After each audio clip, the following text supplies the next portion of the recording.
શિયાળાની સિઝન શરૂ થઈ ગઈ છે અને બજારમાં ગાજર પણ આવવા માંડ્યા છે અને ઘરમાં ગાજરનો હલવો ન બને એવું થોડી ના ચાલે. તો ચાલો આજે આપણે બનાવી લઈએ ગાજરનો હલવો. તો એના માટે આપણને સૌથી પહેલાં ગાજર તો જોઈશે જ. તો બજારમાં પહેલાં જે ગાજર આવી ગયા હતા અને હું જોઈ ગઈ એટલે મેં ગાજર લઈ લીધા છે. તો અહીંયા મેં ગાજર લઈ લીધા છે આશરે 500 ગ્રામ જેટલા. હવે ગાજરની આપણે છાલ ઉતારી દેવાની છે અને પાછળ જો અમારા ભાઈ છે ને એ સ્ટૂલ લઈને આવી ગયા છે. એને ગાજરનો હલવો ખૂબ ભાવે છે અને એણે ગાજર જોઈને એણે કીધું કે મમ્મી ગાજરનો હલવો બનાવી દો. તો બધા ગાજરની છાલ ઉતારી પાછળના ડીટિયા કાપી અને બધા ગાજર છે એ છાલ ઉતરી અને રેડી થઈ ગયા છે. તો હવે આપણે ગાજરને ખમણી લઈશું. તો અહીંયા આ ઝીણી જાળી આવે છે એનાથી પણ ખમણાય અને મોટી જાળીથી પણ ખમણાય, પરંતુ હું અહીંયા મોટી જાળીથી ખમણી લઈશ.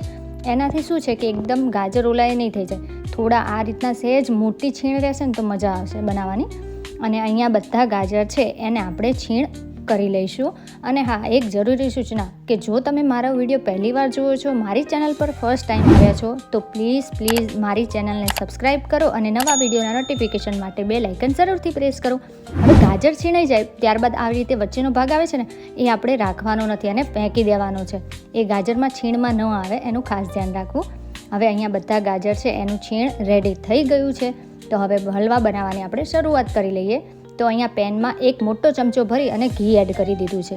હવે જે છીણ આપણે રેડી કરી હતી એ છીણ બધી આપણે આ ઘીની અંદર એડ કરી દઈશું.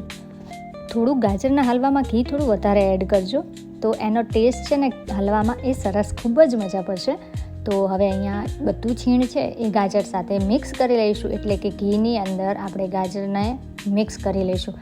અને હા, આને સતત હલાવવાની જરૂર પણ નથી. તો જો આ રીતે પહેલાં ઘી સાથે સરસ રીતે મિક્સ થઈ જાય ત્યારબાદ કોઈ પણ ઢાંકણ લઈ એને આપણે ઢાંકી દેવાનું છે. તો લીડ રાખશું ને ત્યારબાદ થોડી જ વારમાં આ રીતે જે ગાજરનો બધો પાણીનો ભાગ હશે ને એ સુકાઈ જવાનો છે. અને જો આ રીતના એકદમ છૂટું છૂટું ખીલેલું ગાજર આપણે છીણ છે ને એ એકદમ પાકી અને રેડી થઈ જવાનું છે. હવે આપણે એમાં દૂધ એડ કરી દઈએ.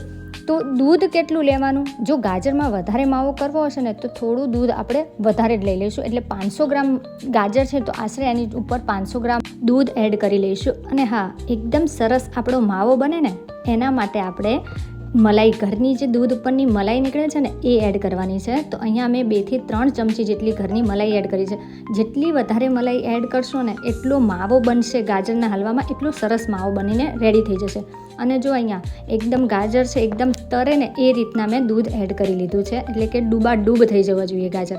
હવે એને ઢાંકી આપણે એક બાજુ જે એની અંદર શું એડ કરવાના છે એ જોઈ લઈએ. તો ખાંડણીની અંદર એલચીના દાણા નાખી અને પહેલાં તો મેં અહીંયા બધા દાણા છે એને ખાંડી લીધા છે, એટલે કે એનો એકદમ ફાઇન એવો સરસ પાવડર રેડી કરી દીધો છે. તો પાવડર રેડી છે. અને અહીંયા જોડે આપણે કાજુ બદામ બધા ડ્રાયફ્રૂટ્સ લઈ લઈએ. તો કાજુ બદામ લીધા છે એને આ રીતે આપણે ઝીણા સમારી લેવાના છે. એને ભૂકો નથી કરવો, થોડું શું કાજુ બદામ સહેજ આમ ક્રંચ લાગે ને એટલે મજા આવે.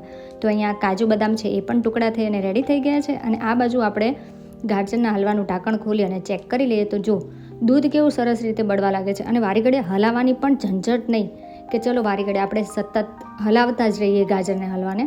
પણ આ રીતે આપણે વચ્ચે ઢાંકણ ઢાંકી અને મૂકતા જઈશું ને તો પણ સરસ રીતે ગાજરનો હલવો રેડી થશે. અને થોડું દૂધ ઓછું થઈ ગયું છે તો હવે આપણે એને થોડી વાર માટે હલાવતા જઈશું. અને સુગંધ આવે ને એટલે આમ એવી મજા આવે ને કે યાર, ગાજરની સુગંધ લ્યો તો પણ હલવો ખાવાનું મન થાય. અને હલવો બનતો હોય ને તો એમ થઈ જાય કે ક્યારે ગાજરનો હલવો રેડી થઈ જાય અને આપણે ખાઈ લઈએ. તમને બધાને ગાજરનો હલવો ભાવે છે કે નહીં? અને ભાવે છે તો ચોક્કસથી કમેન્ટ કરજો કે કઈ રીતે તમે હલવો બનાવો છો. તો હવે આ રીતે ચલાવતા જઈએ, બધું દૂધ છે એ બળી જાય. અને જો કેવો સરસ આપણો માવો રેડી થઈ ગયો છે ને કણીવાળો. તો હવે આપણે એની અંદર ખાંડ એડ કરી દઈશું. તો અહીંયા મેં આશરે 1 વાટકી જેટલી ખાંડ લઈ લીધી છે. ગાજર છે એ પ્રમાણે કેવું ગળ્યું બનાવવું છે એ પ્રમાણે આપણે ખાંડ એડ કરીશું. તો હવે ખાંડ એડ કરી લીધી છે. તો એમાંથી આપણે પાણીનો ભાગ બનશે. પહેલાં દૂધ બાળી લેવાનું, પછી ખાંડ છે ને એનો પાણીનો ભાગ બને ને એટલે પછી એ ખાંડ બાળી લેવાની છે. તો શું છે કે ગાજરનો હલવાનો કલર છે એકદમ સરસ રેડ આવવાનો છે.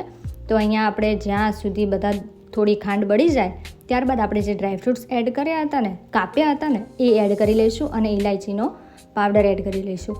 તો હવે આ બધું છે એ સરસ રીતે મિક્સ કરી લઈશું. જો ખાંડનું પાણી ઉડવા માંડ્યું અને કલર તો જુઓ ગાજરના હલવાનો કેવો સરસ આવે છે ને. તો હવે આ રીતે આપણે ચલાવતા જઈ, હવે ઢાંકણ ન ઢાંકતા, નહીં તો નીચેથી ગાજરનો હલવો દાજી જશે. તો હવે અહીંયા આ રીતે સરસ રીતે આને ચલાવતા જઈશું કે જ્યાં સુધી બધું ખાંડનું પાણી છે એ બળી ન જાય. તો પરફેક્ટલી આપણો ગાજરનો હલવો છે એ બની અને રેડી થઈ ગયો છે. ધીરે ધીરે પેનની સાઈડ પણ છોડી દીધી છે. તો હવે એને આપણે સર્વિંગ બાઉલમાં લઈ લઈએ. તો હવે ગાજરનો હલવો રેડી છે. ઉપરથી આપણે ડ્રાયફ્રૂટ્સની કતરણ, કાજુ બદામની કતરણ છે એ લગાવી અને ગાર્નિશ કરી દઈશું. તો રેડી છે આપણો ગાજરનો હલવો. અને જો હું તમને થોડું નજીકથી પણ બતાવું, અને ચમચીમાં લઈએ અને એટલું મન થઈ જાય છે ને અંદર કેટલી માવાની સરસ કણી બની છે. અને જેની ફરમાઈશ હતી એને આપણે ગાજરનો હલવો ચખાડી દઈએ તો એને તો ખૂબ જ મજા આવી. તમને કેવી લાગી રેસીપી? વિડીયો અને રેસીપી ગમી હોય ને તો લાઈક કરવાનું ભૂલતા નહીં.